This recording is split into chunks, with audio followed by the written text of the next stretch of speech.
This, like, you don't understand how just amazing this feels to just have in my hand and just fuck around with when I'm like sitting at my desk editing or something. And look how beautiful they are, you know? We've got such beautiful shades of beads. And I'm gonna explain something that I think everybody has experienced at one point in their life or another. And if you haven't, then you're exactly where I was up till now, which is I don't have much of an idea of how good I look. Like, I have no concept of how attractive I am. And I just do stuff when people are like, yeah, that looks good, right? But these beads, I just like. It's just something about them. I'm like, man, this is cool. Now, I'm not going crazy, you know. I'm not wearing all 6 of these at once and walking out like this. Although it does, I mean, it doesn't look terrible, but it starts to give less masculine vibes, and I don't like that. I like to keep it simple with 1 or 2, maybe 3 if you're going crazy, but... And I don't like to put them on both arms. I'm real particular right now. I just got into this, okay? It's complicated. It's political, okay? Don't question me. Either way, I'm going to show you how to make them. Okay, let me turn this around. The 2 things you need is elastic bracelet string and your beads. My beads are 6 millimeters with a 1 millimeter inside diameter hole drilled. I got them just as a pack of 500 different, 500 piece, but you can see there's many different types of rocks and different shades. It's just natural stone, nothing's too expensive or fancy, and the elastic string comes with the shears, and it also comes with your little needle, which isn't really a needle, it's just a very thin piece of, I think, steel thread, I'm gonna guess. Now, there's multiple ways to pick your beads, but you kind of just want to pick a range of colors that go well together. This one was just supposed to be blue focused, so I just picked every blue bead I could, threw them out kind of like this, and jumbled them up at first, because that's what this one ends up being. It was a combination of just mixed up beads like this that then create a pattern the more that you add, right? The idea also is to kind of try to keep lighter on the opposite side of darker at the same time, so it still has some sort of artistic pizzazz, right? Same with this one. I put all of the more turquoise ones. This one was supposed to be in just order of lightest to darkest all the way around, right? That one takes more planning because you're sitting there trying to put exactly in the right order. But what I figured out is that you need 22 beads. These are all 22. If you have much smaller wrists, maybe you lower it to 21 or 20, but just go to 22 at first and tie it around your wrist, see how it feels. If it's good, then don't, cut it off yet. If you need to take one out, then cut it out. You know what I mean? All right. Now I'm going to show you how I tie them off after I get them in. I'll show you how to put them in too if you just need that, I guess.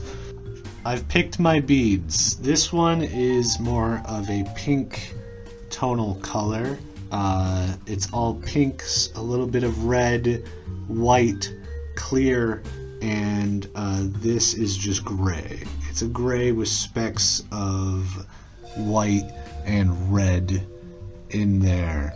I think this goes well. There's some like natural rock here as well that looks more of like a rough rock. And then we have some, I believe this is Indian agatate. Some of this. I got some of this.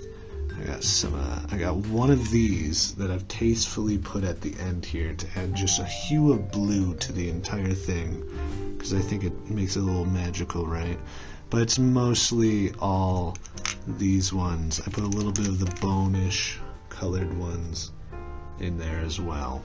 Now I'm going to show you a little trick that's kind of interesting when you make these.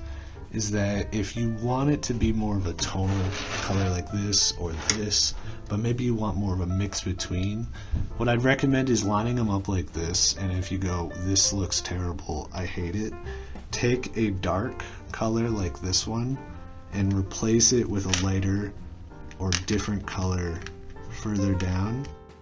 Alright, so if you're doing a bracelet, you wrap it around your wrist, right? And you want to keep some slack on both sides. So this is quite a lot of slack. I can probably lower it to there. And it'll still give me plenty around. Yeah.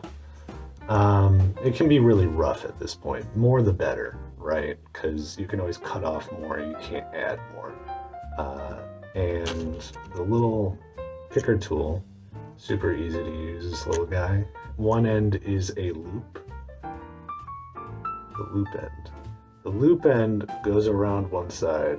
You close it so it really grips onto it, right? And then you take a bead and you slide it down.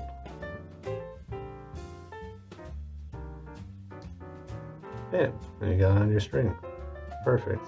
Now it's smart to also maybe tie one end. Try to tie it really close to the actual edge, because that's where you're going to cut off. So if you tie it down here, you can put the bracelet here, slide it down, tie it off, and then cut this part off anyway. So just try to get it as close to the end as possible. Makes it easy, right? Alright, I'll now put a bunch on here and then just show you how I cut it off, because I think the way I do it makes it last long. So after you get it tied up, you cross it, fold it under like you're doing your shoes, right? Tie it down tight. Just, pull it. And then you just tie it again a second time. And just do it real tight again. Now, because of the material this is made out of, if we pull it out, and then wait. They were the only thing I could find, so I got matches instead. We're going to be extra today. So we got our little nubbin. Now, we don't want something like a torch, because it's going to be too quick. We just want to add a little bit of heat, just enough to melt the strands together to create a permanent bond. And it's easier than some chemical way or glue or something that would not last as long. If it catches, it might catch fire and it might break like that. If it does, blow it off like that, recut it. That's what happens when you hold it too long. I actually have never done that before. So there's a first for everything.